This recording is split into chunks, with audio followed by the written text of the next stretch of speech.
हाम्रो नेपाली युवा कस्तो छ भन्ने विषयमा कुरा गर्ने हो भने हाम्रो नेपाली युवा अलिकति डक्टर छ। उसलाई प्रायजसो सबै रोग व्याधिहरूको औषधि मूलो थाहा छ।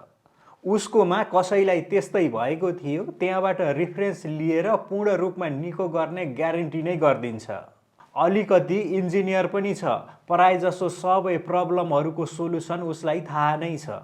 राजनीतिको विषयमा भन्ने हो भने त नेपाल, भारत, अमेरिका, युरोप, चीन, रुस लगायत सबै देशहरूको राजनैतिक विश्लेषक नै हो।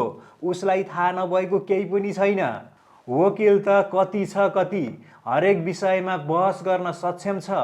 तर्क कुतर्क गरेर जुनसुकै विषयमा पनि अन्त्यमा जितेर नै देखाउँछ।